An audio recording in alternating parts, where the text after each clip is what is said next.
Hey guys, Robert Holt here with Outdoors with Cameron and Robert Holt.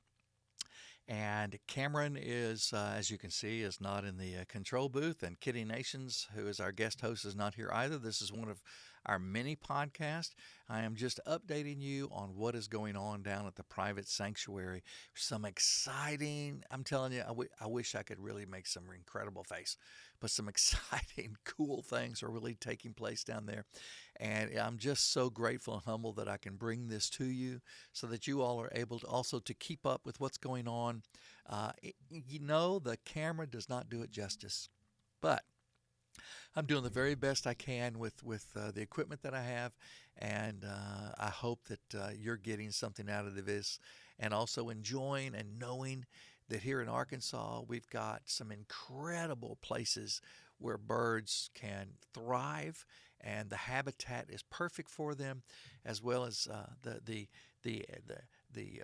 atmosphere for these birds is really incredible for them to be able to breed and to nest. And so, without further ado, let me go ahead and get into this with you. This is my second update for this year at the private sanctuary, and as I mentioned earlier, there's some really cool things happening. At the very beginning of this, I did a wide shot of a lot of the ibis, the various ibis that were taking off in the morning. You'll also notice that there are various shots that are kind of grainy. That is because it's real early in the morning, and the lens that I have will not allow it to the noise that's in it creates a lot of noise. So I apologize for that, but I'm going to continue to bring all of this that I can to you so that you can see what's going on. So without anything else, let's go ahead and get into the private sanctuary.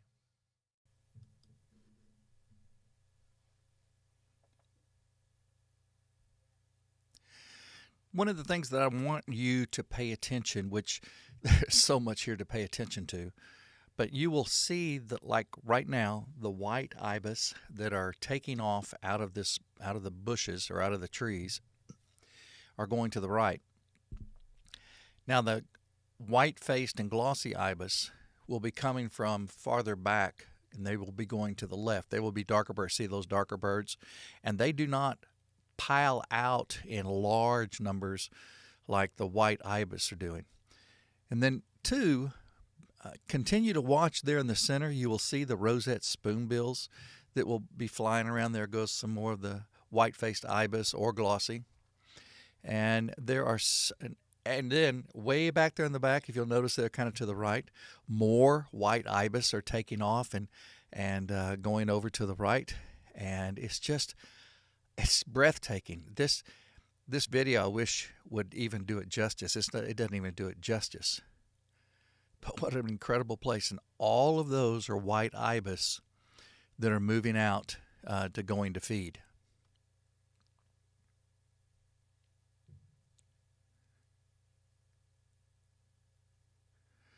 Of course, you got your red-winged blackbirds there that are in abundance in this area.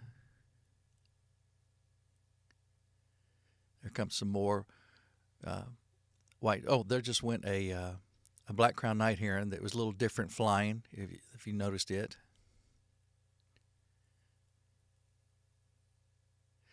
You see now, not the large white birds that are closest to the camera. And again, there goes some white-faced ibis and glossy ibis. But watch there, all those white dots that are in there, that's all white ibis. Not all of them come out, but this is just one of the small areas that they're roosting in. And they'll come out, and it kind of looks like butterflies. When a few of them start taking off, then more and more and more will begin coming out.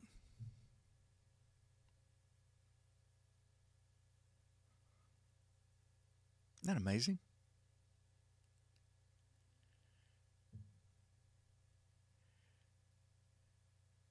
I really feel like I'm down in Florida or the Louisiana or the Texas coast to see this type of thing, but we're in Arkansas.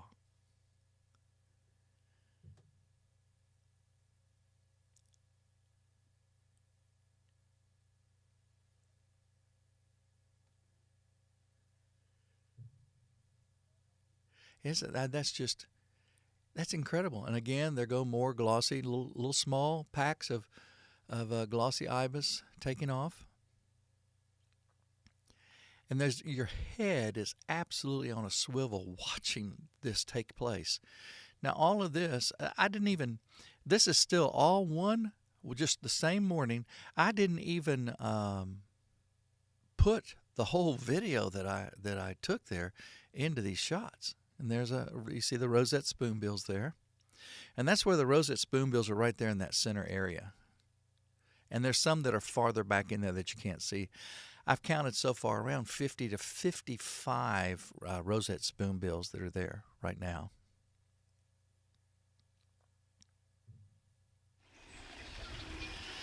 So the white ibis will go out, and then they come back, and here they are. They've come back, and they'll all sit out on top in this colony. And you're about to see several hundred, or just right here, but I know there's well over 2,000 white ibis that are in the whole area.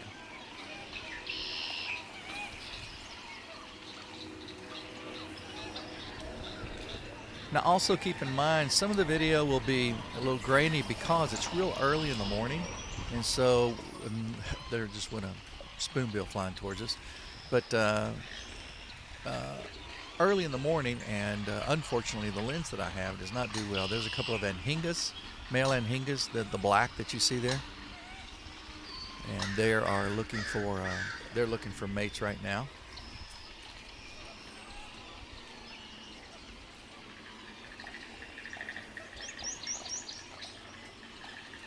You hear the prothonotary warbler in the background.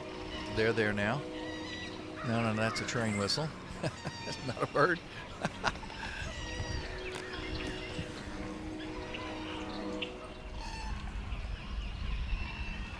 The brilliance of their red during their breeding season is absolutely amazing. How God picked that red is just crazy. Now that is its nesting area. And I call this a white ibis condo. And you can see, if you look real close, there comes one with a twig to put into its nest. And they will pack themselves in there tight. Here's a couple building their nest. And that wind was really kicking up out there.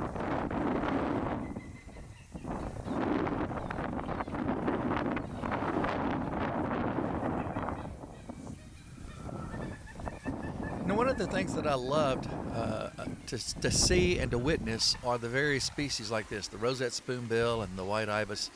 They're, from what I can see, are very compatible. They will roost and nest in the same location, at least here in Arkansas they are.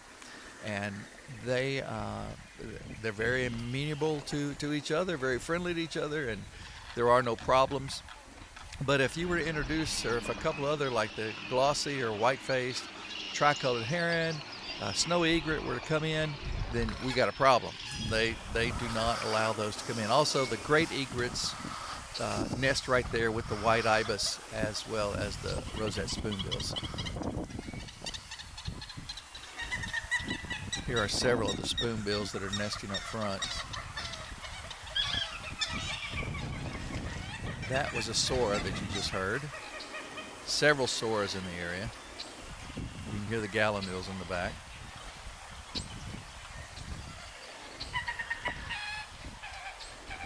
Great egret. More rosette spoonbills.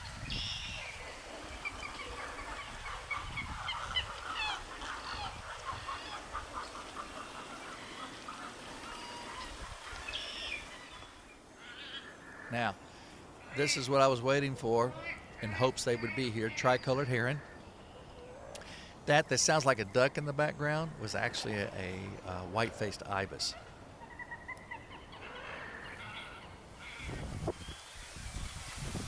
This was a second tricolored heron that I was able to video for a while. They're kind of the last to start building their nest. The other species are not very fond of them at all. Matter of fact, they kind of treat them like black-crowned night herons because they will attack the babies once the babies are hatched. but it's great to see. I counted 6 tricolors when I was there. And the beautiful anhingas. This is a male anhinga, and he's out trying. There he goes. He sees a female flying overhead, and so he's trying to get her attention to say, hey, here I am, come down, it's time to nest, come on, please, please.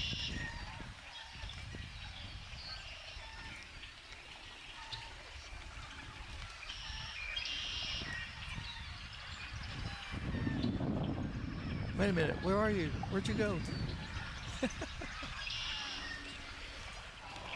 Then this is a pair that we hope. The female just flew in and is checking out the possible nesting area that he sort of built. And here this is an example of the male that is showing her, hey, I can help you build a nest. And that's what he's doing. And I sat there and watched like, I got this. As you can see, the female anhinga has that brown, beautiful golden neck. They both have the turquoise around their eyes during breeding season. And again, this is a mated pair. She is actually on the nest. I can't tell you how many anhingas are there, and he is trying to get another branch for her to put into the nest. And he was successful. But how do I get that to her? All these branches, all these vines, how do I get this to her? She's looking back and forth at him like, come on, get it to me.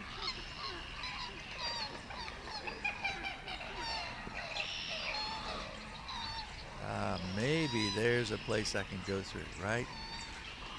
Yeah. Oh, yeah, there we go. It's so amazing to watch these birds. Then I have what I call the, for lack of a better term, the witch of the woods. When they scream, they sound like a witch's call, or what you would hear on cartoons and those kinds of things. This is a little blue heron. And here you see there's hundreds of them that are nesting. This is just one small area of their nesting ground. They will nest along with the white-faced ibis, the glossy ibis, and the snowy egrets.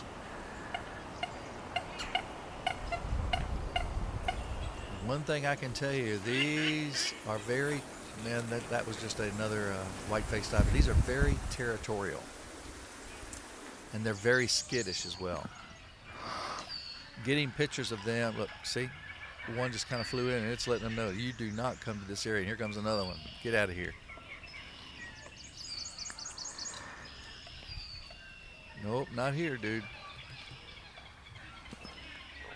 That's what I'm talking about, territory. And this was exciting.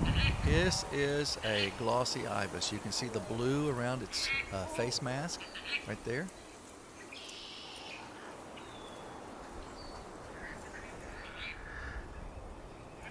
And then we have a breeding pair of the glossy ibis, which I'm hopeful I will be able to get them nesting and having their babies and watching their babies grow. I'm very hopeful.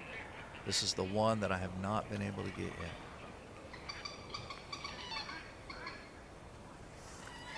But they're, as you can see, they're looking for a nesting area right now.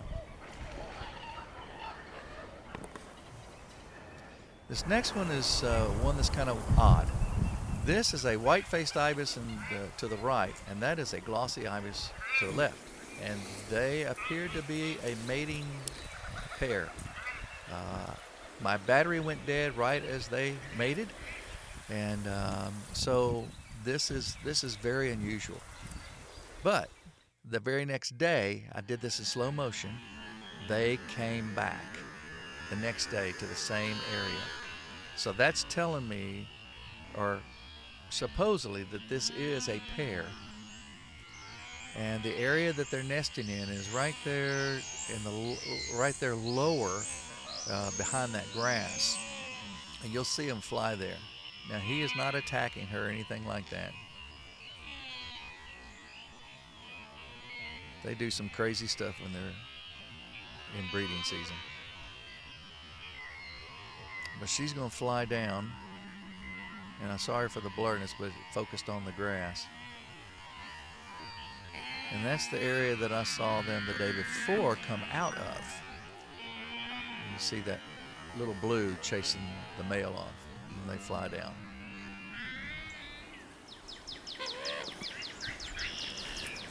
White-faced ibis here. Doesn't have the total white face. Some of them do and some of them don't, but this is still a breeding bird. And here they are, getting their nest area ready.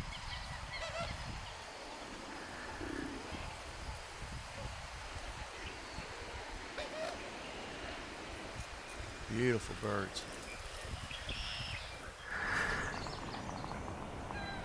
This is another white face, and he's calling for a mate. Let's listen.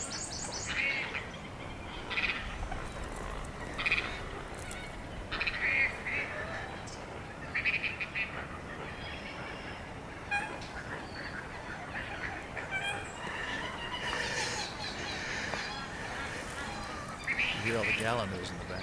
There's another ibis. And another mating pair. He'll throw a little branch at her here. Watch this. Here, take this. I don't want that. They do some crazy stuff during their mating season. There's a stick, getting ready to hand it off, or getting ready to go down. Oh, they handed it off, and then this one's getting ready to go down and go into the nest area and begin building their nest. This is so exciting to see this, especially here in Arkansas.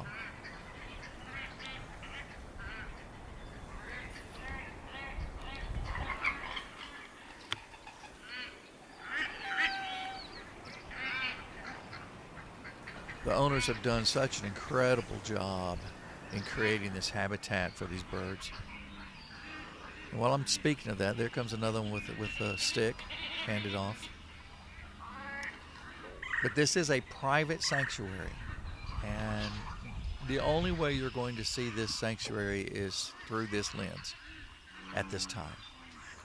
We're trying to limit the human contact. The snowy egrets are nesting in the same area as I mentioned earlier. Here's the big bullfrog going off there.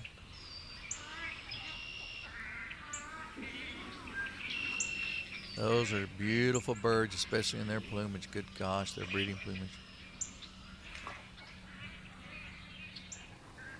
Then one of my favorites, the least bittern. They are finally here. That's a male least bittern. You can't hear it, but he is calling. You'll see him puff out, and he's calling for a female. And I had to throw in just a couple of things that two small, about 2-foot alligators that were hanging out with me. I'm just glad Mom was calm and collective. And the last thing that you don't get to see very often, bullfrog.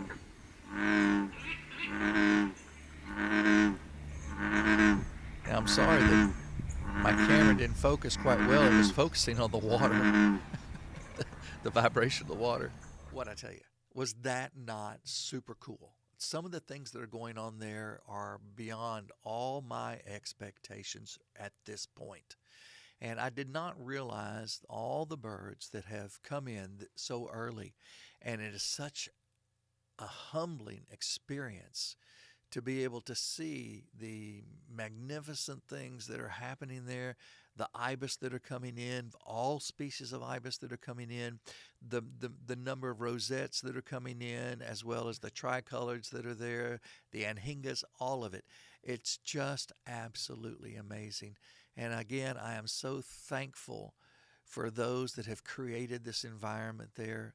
What an incredible job that they've done, an incredible blessing to the birds, so that those of us who go to the various wildlife management area can see these birds because of this habitat. This habitat has created an enormous place for birds to breed, and then they will spread out into the various parts of this state, Oklahoma, Louisiana, Texas, Florida, And so what a great place. So I really hope that you got something out of this. If you have any questions of me, please don't hesitate. There's my email. There's my phone number. Do not hesitate to reach out to me, and you can message me on Facebook as well. So, from Outdoors with Cameron and Robert Holt, right here at Cameron Holt Studios, Cameron, Kitty, and I so appreciate you watching. Please share this. Please like, please subscribe to the channel. That it helps us to know that what we're doing is making a difference, not only in your lives, but in the lives of this world. So, thank you again. God bless you, and look forward to seeing you soon.